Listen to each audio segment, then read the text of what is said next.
Hello guys, and now we are going to see one of an important topics in chess, and that is the pawn majority on the queen side.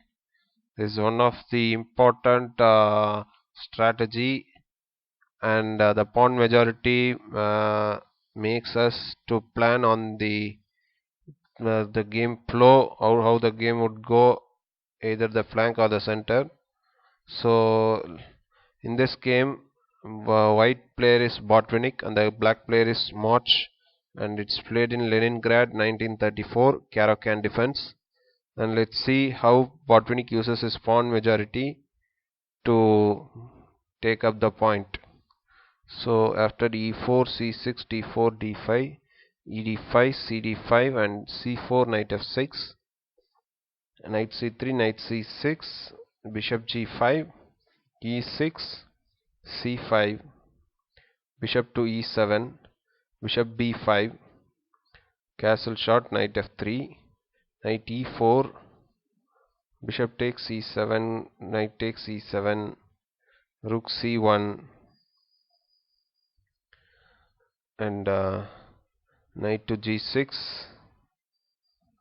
and the analysis shows it was better to play b6 here, and castle shot, bishop to d7, bishop to d3, now f5,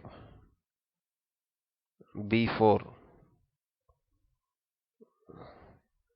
and the comment of theory on this typical example is what white has the superior position.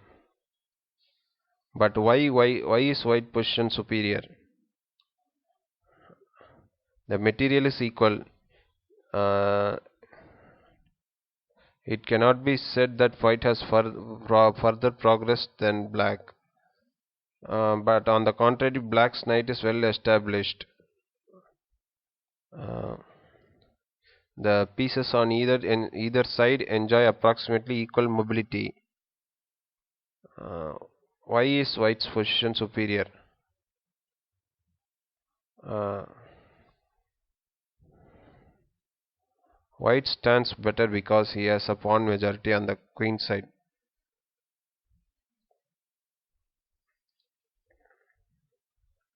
So let us see how white takes his advantage to a win.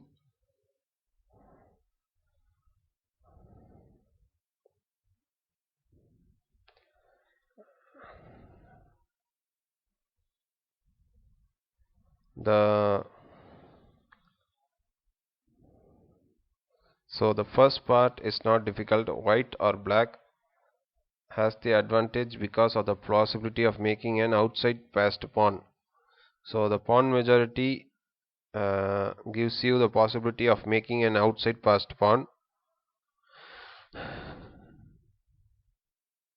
However, we cannot be content with mere generalities. In deciding on our plan, we must carefully ascertain whether the other side has compensating advantages, whether there are many factors in the enemy formation that counteract our positional advantage of a queenside pawn majority. So now we have reached the next step in our plan, that is to exploit the advantage of a pawn majority. So now the next move is bishop to e8. Now g3 by white. By to prevent knight f4 or knight h4, and it slows down kingside attack by black. So now rook to c8, rook e1, knight to queen f6, a3, and white takes it calmly. Now knight to e7. Here knight to e7 is not best, as it frees e5 for white's f3 knight. So here knight takes c3, and rook takes c3, and f4 is a better continuation. with counter chances on the F file.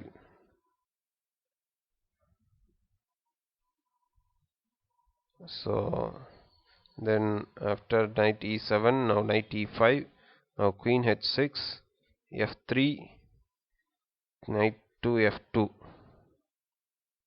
and if at all the knight is captured, then queen takes h2, king to e3, and then f4, then gf4, then queen to f4, check, and after king e2, queen h2 check. There is this perpetual check. So if at all the correct move would have been queen to e2, then knight h3 check, knight h3 check, then king g2, g5. The engine says to go for rook f6, and knight to b5, bishop takes b5. Black cannot allow the knight to reach d6, where it would occupy a commanding position. Now after bishop takes b5, rook to f6. Now bishop d7. The final preparation for the advance of the Queenside. Now rook d8, b5.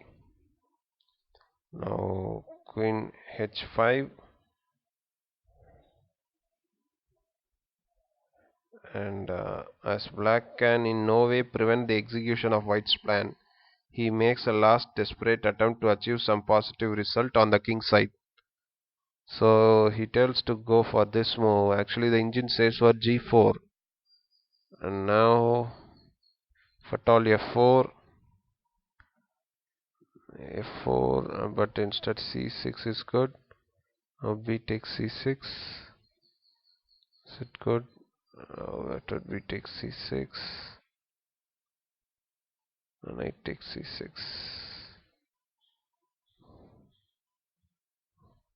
or even this.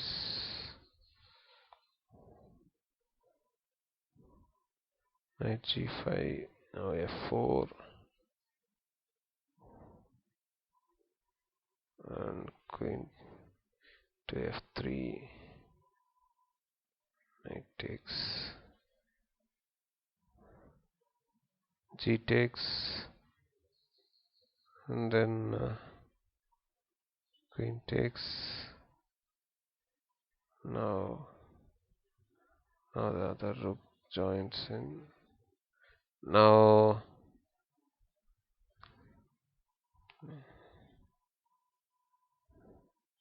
if at all queen to c3, then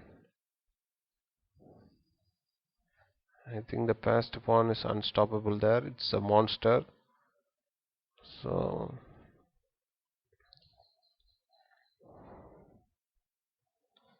after queen to h5,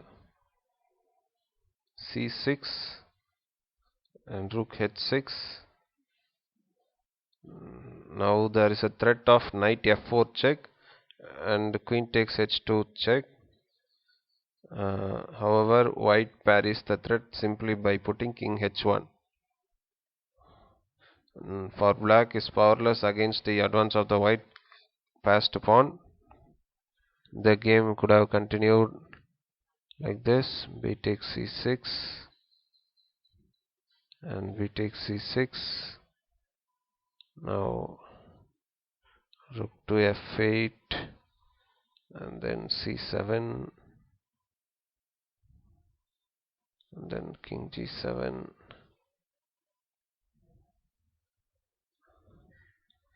like this.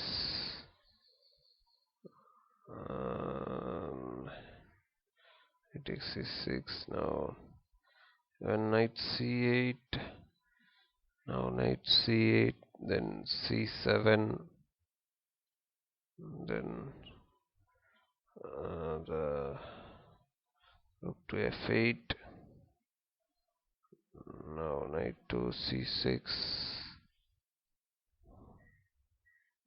Knight to c6.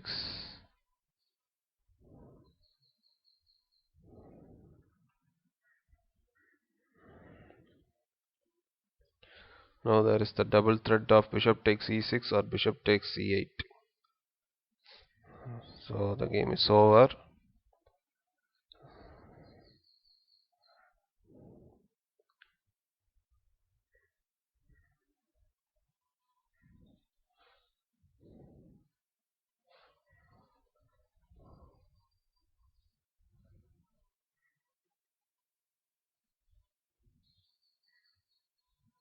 So here in this move, instead of knight e7,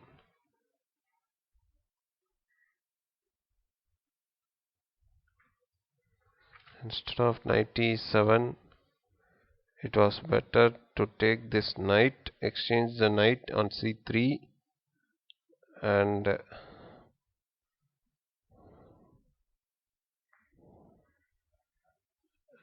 after rook takes, now it was better to go for f4 and open the lines. So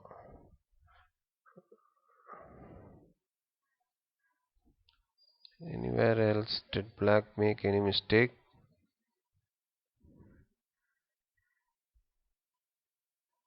If at all.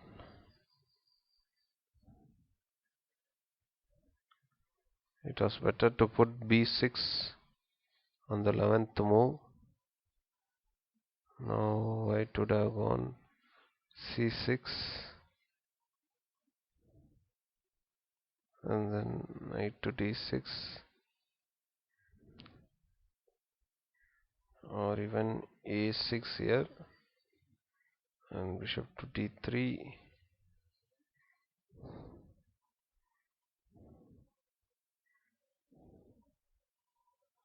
and knight d6,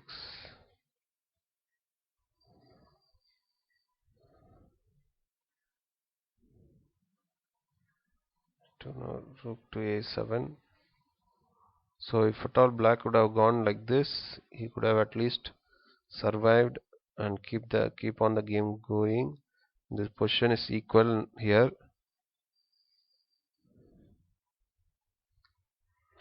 Rook to c7. He should have stopped the pawn. Rook takes king h8. Bishop to d3. Now rook takes the pawn. So we have got back the pawn. The game would have gone like this. So if at all he played like this, at least he would have managed to survive. So guys, I'll be meeting you in the second game on this topic. So thank you all.